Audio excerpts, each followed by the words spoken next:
মিম আমাকে দুই চোখে দেখতে পারে। একদম সত্যি কথা বলছে, একদম সত্যি কথা। আমি ওনাকে আসলেই দুই চোখে দেখতে পারি না। জিজ্ঞেস এবার বলো কেন? অনেক ট্যালেন্টেডদেরকে মানুষ পছন্দ করে না। তাই না? কারণ হচ্ছে উনি শুটিংয়ের মধ্যে সারাক্ষণ আমাকে খোঁজাইতে থাকে, সেটা নানান রকম বিষয় নিয়ে। আমি খুব সিরিয়াসলি একটা কিছু বলতেছি, উনি হয়তো পাশ থেকে সেটা নিয়ে ফান করবে। তো এই জিনিসটা আমার পছন্দ না। বলো আর কি বলবো? না, আমি তো ওনার মতো অত সিরিয়াস শিল্পী না আসলে। আমি তোমার প্রশংসা করছি, তুমি তবে যখন ছিলে না। তবে তবে আজকে তুমি আমার প্রশংসা করো। আজকে একটা আরাম হচ্ছে যে আজকে গতকাল আমি শুনতেই পাই নাই কিছু, আর আমি অনুমান করে সব উত্তর দিছি, আমি প্রশ্নই শুনতে পাচ্ছিলাম। আর আমি আরেকটা কথা বলি, বিকজ আমি এত আপনাদের দিকে নয়েজ, তো আমাদের দিক থেকে কিছুই শুনতে পাচ্ছিলাম না। কালকে মনে হয় একজন ভাইয়া রাগ করে চলে গেছে না? উনি বুঝতে পারে নাই বোধহয় যে আমরা কিছুই শুনতে পাচ্ছিলাম না। Nothing is permanent, nothing is permanent. আমরা এই মুহূর্তে কথা বলছি আজকে থেকে বছর 30-40 আগে। এর থেকেও অনেক আলোড়ন করে অনেকগুলো মানুষের সাথে কথা বলা হতো, তারা আজকে আমাদের মধ্যে নেই। রাজাক সাহেব আছেন, কবরী ম্যাম আছেন, ফারুক সাহেব আছেন, জাফর ইকবাল সাহেব আছেন, সালমান শাহ আছেন। So nothing is permanent. আমরা যারা আছি এই জার্নিটুকুই। আমি অভিনয় ছাড়া আর কিছুই পারি না। মিম তো তাও দেখতে সুন্দর, মিম তো তাও দেখতে সুন্দর। অভিনয় না করলেও অনেক চাকরি টাকরি পাবে। আমি তো অভিনয় ছাড়া কিছুই পারি না। আমি ম্যাক্সিমাম শরীর স্বাস্থ্য আছে, সিকিউরিটি গার্ড হইতে পারবো। তো আমি অভিনয় ছাড়া আর কিছুই পারি না। আপনারা সাংবাদিকতা করেন, সে অনেক ভালো করে কথা বলতে পারে, তারপর তুমি মোটিভেশন দিবা সবাইকে। বাট মালিকের জন্য আমরা সত্যি অনেক খেটেছি। যেটা বললাম, আমি এখন দেখাতে লজ্জা অনুভব করব, বাট আমার যেই পোড়া দাগটা সেটা এখনও আছে। আমি দেখি সোশ্যাল নেটওয়ার্কে পুড়ে যাওয়ার সময়কার কোনো ছবি আছে কিনা আমি জানি না, সেটা এখনও ওই পুড়ে যাওয়ার ওইটার মধ্যে ব্যান্ডেজ করেছি, শর্ট দিয়েছি। আমার ডিরেক্টর এসছে এই ঘটনার পর, এসে স্পষ্ট মনে পড়ে উনি তাকায় বলতেছেন প্যাক আপ করবো। আমি বললাম আমাকে আরেকটু সময় দেন, ওপরে আল্লাহ নিচে আমরা আছি, আমি মিথ্যা বলে থাকলে। ডিরেক্টর এসে বলতেছে প্যাক আপ করে দিব। আমরা তখন নাটোরে শ্যুট করছি, এতগুলো মানুষ, ওই দায়িত্ববোধ। কিন্তু মা চলে গেছে, মাকে শোয়াই দিয়ে আসছি। আমার জীবনের একমাত্র অ্যাঙ্কার, যেটা বললাম, আমার জীবনের ডানে বাঁয়ে ওপরে নিচে সব কিছুতেই মা ছিল আসলে। আর উনি যেহেতু 9 বছর মানসিক ব্যাধিতে আক্রান্ত ছিলেন, তো এক প্রকার নার্স ছিলাম আমি। ওই যে দেখেন, এই জিনিসটাও বলার কারণ হচ্ছে সেই কর্মের জন্য এরকম অসংখ্য দিন হয়েছে। আমি ছবির নাম বলে দিতে পারবো, ইভেন নীলচক্র নামক যেই ছবিটা, সেটার অর্ধেক সময়ে মা আছেন, অর্ধেকে মা নেই। আমি কিন্তু মিমের সাথে যে কাজ করেছি মা চলে যাওয়ার পর, তারপর নীলচক্রের অর্ধেক শ্যুট শেষ করেছি, নাহলে অনেকগুলো লোক বিপদে পড়ে যাবে। তো সত্যিকার অর্থেই কাজটাকে ভালোবেসে করি এতগুলো বছর ধরে। আমিও ছোটোবেলা থেকেই শুরু করেছি মডেলিং, অভিনয়, আপনাদের সাথেই বড় হওয়া আমার। সো এখনো অবধি যে ভালোবাসা পাচ্ছি, এটাই অনেক বড় কথা আসলে। খুব ভালো টাকা ছিল, টাকাটা ভালো ছিল। তো এই যে তার ফান্ডা ধরতে পারে না। হ্যাঁ, মালিকের প্রডিউসার খুব সুন্দর করে টাকা দেয়, এই কারণে মালিকের আরে ভাই, একটা কমার্শিয়াল সিনেমা ঈদের আনন্দকে বাড়াই দেওয়ার জন্য এটাতে নাচ গান ফাইট, এটাতে যদি আপনি আহামরি গল্প খুঁজতে যান তাহলে বোধহয় ভুল হবে। ঈদের মৌসুমে যেটা হয়, আমরা ঈদে এই ছবিটা আসলে আমাদের ঈদে কোনো প্ল্যান ছাড়া ঘুরতে যায় না মানুষ মিম। আমরা ঈদে কি করি, খুব প্ল্যান করে তো বেড়াতে বেরোই না, আচ্ছা একটু ঘুরে আসি, ওরকম। আচ্ছা, ঈদের আনন্দকে একটু বাড়ানোর জন্য একটা কি বলবো, ধুমধামের একটা সিনেমা দেখি, বুঝছেন। আর টাকাটা দিতে হয়েছে তো এর জন্য খুব খারাপ লাগতেছে, এর জন্য হাসতেছে। জি, আমার কথায় কেউ করবেন না ভাই, যারা যারা আমাকে চেনেন, পূর্ব পরিচিত, তারা জানেন আমি এইভাবেই কথা বলি। আমি খুব স্টাইল করে কথা বলতে পারি না। শিল্পী, আপনার প্রশ্নের উত্তরটা খুব ভাল লাগবে না শুনতে। শিল্পী যখন স্বস্তি পেয়ে যায় তার শিল্পত্ব চলে যায়। শিল্পী যারা ট্রু আর্টিস্ট আমার মনে হয় না কখনো স্বস্তি পায়। প্রত্যেকটা কাজের পরে মনে হয় এখানে ভালো করতে পারতাম, এখানে আরও বেটার করতে পারতাম, এই শটটা কেন আমাকে তাড়া দেওয়া হচ্ছিল আর আমিও তাড়াতাড়ি করে দিয়ে ফেললাম, কেন আর একটু সময় নিলাম না।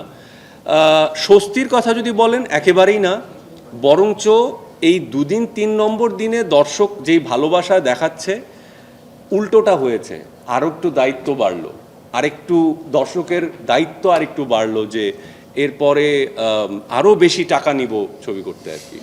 হ্যাঁ মানে একটা জিনিস কি, আমি অলমোস্ট আমার 2004-05 প্রথম ফ্যাশন শো, একদম শিশুকাল থেকে লম্বা ছিলাম বলে ফ্যাশন শোতে কাজ করতে পারতাম, তারপর modelling, radio, television, OTT, cinema.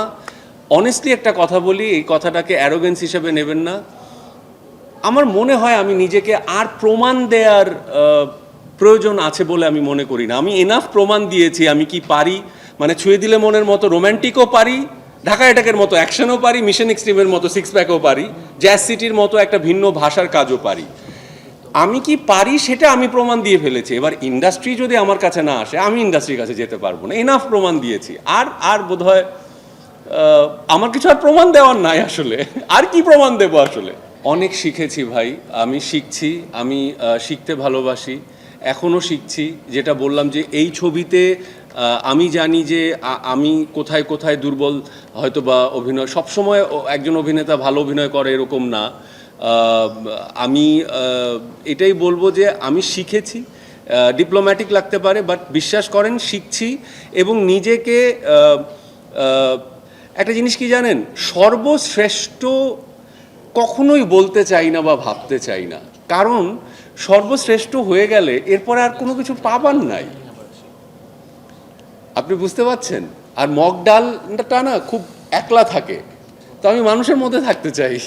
সর্বশ্রেষ্ঠ অনেক অনেক সর্বশ্রেষ্ঠ কিছু করে ফেলেছি, সেই দিনটার প্রতি এগিয়ে যেতে চাই।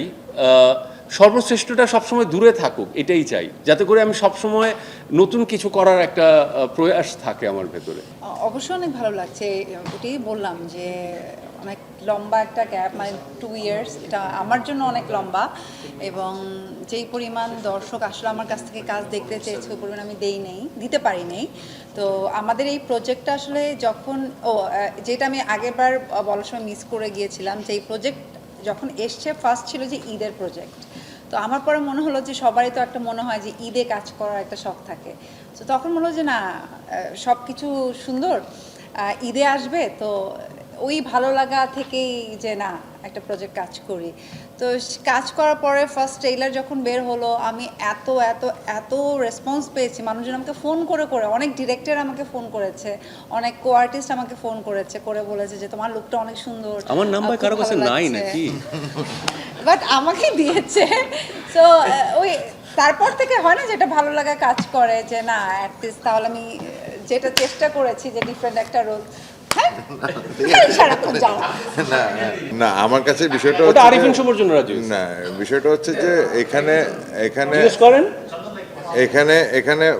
মানে আরিফিন শুভর যেই জায়গাটা, সেটা হচ্ছে যে আসলে আরিফিন শুভকে নেওয়া হয় নাই। হ্যাঁ, একটু যৌথভাবে দুজন একটা কাজ করার চেষ্টায় মানে সামনে গিয়েছে। আগে আরেকজন আর্টিস্ট ছিল, পরে না যখন গল্প সুন্দর মতো করে ক্যারেক্টারটা এস্টাবলিশ করছে মনে হয়েছে মিমকে নেই। এই যে না কোনো আর্টিস্ট ছিল না আগে। হ্যাঁ, আর হচ্ছে যে মানে হিরোইনের জায়গাটা হচ্ছে যে একদম মানে সরাসরি মিমের সাথেই প্রথম কথা হয়েছে এবং মিমকেই নেওয়া। এখানে হচ্ছে যে সবচেয়ে বড় বিষয়টা হচ্ছে একটা ছবি করতে গেলে একটা টিম লাগে এবং সেই মেন্টালিটির মানুষগুলো লাগে, সেখান থেকে হচ্ছে চেষ্টাটা করা। আমরা খুব কনসিয়াস ছিলাম, এটা খুব সচেতন একটা সিদ্ধান্ত যে মালিকটা ঈদের মাস ফিল্ম, মানে এখানে আমরা কোনোভাবে এখানে অনেক ভুবন ভুলানো গল্প, অনেক ক্রিটিক্যাল, আমরা খুব কনসিয়াস ছিলাম এটা ঈদের আনন্দ করার সিনেমা। একটা গুলগুলি পিঠার মতো একটা গান থাকবে, একটা রোম্যান্টিক গান থাকবে, আমাদের স্যাড সংটা আসবে ইনশাআল্লাহ। কবে আসবে ডিরেক্টর কিছু বলে না, বাট এনিওয়ে আসবে। তো আমাদের বোধহয় খুব কনসিয়াস ডিসিশন ছিল যে এটা ঈদের আনন্দের ছবি, ঈদে দেখবো, হই হুল্লোড় করবো, বাড়ি চলে যাব। সো মানে হ্যাঁ এখানে এন্টারটেইনমেন্ট জায়গাটাই আমরা সচেতন আছি, এখানে ছিলাম আমরা মানে শুরু থেকে আমরা ওইভাবেই গেছি যে আমরা মানে অ্যাটলিস্ট আমরা ছোটবেলা থেকে যেসব ছবি দেখে বড় হয়েছে আমাদের মাথার মধ্যে ওটাই যে একদম মানে ওই জায়গাটায় আমরা থাকবো, এটাকে জাস্ট সুন্দরভাবে একটু প্রেজেন্ট করি যতটুকু পাবলিকের সাথে কানেক্ট করা যায়, এই তো।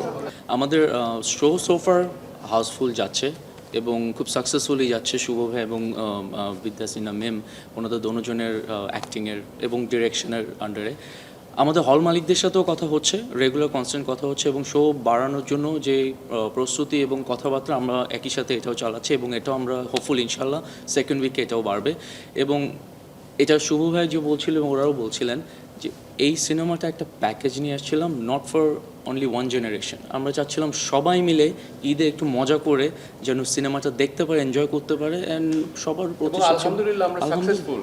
একই ফ্যামিলির 7 জন সাতজন, মানে কালকে। ওয়াইফ, ননদ, শাশুড়ি, বয়স্ক জি। শাশুড়ি, বাচ্চা এবং ননদের জামাইকেও নিয়ে আসছে, ননদের টেনে জামাই- টেনে টেনে ক্যামেরার সামনে আনলো।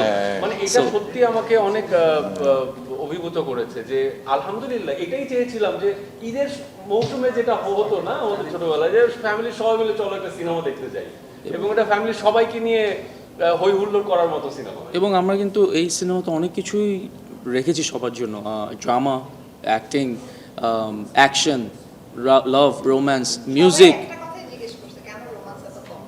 রোমান্স এটা এটা এটা আমরা এটা আমরা যেন নায়ককে দেখতে পারে না তো রোমান্স করতে গেলে। এটা আমরা যেন নেক্সট প্রজেক্টে রোম্যান্সটা রাখতে পারি ওর জন্য। আর হ্যাঁ হ্যাঁ, এবং আমাদের হলের জায়গা থেকেও আমরা মোটামুটি বেশ ভালো জায়গায় আছি এবং আমরা হয়তো বা নেক্সট যে উইকটা আমরা আশা করছি আমাদের যে হল সংখ্যা আছে তার থেকে ইনশাআল্লাহ বেশ কিছু বাড়বে, বেশ বাড়বে।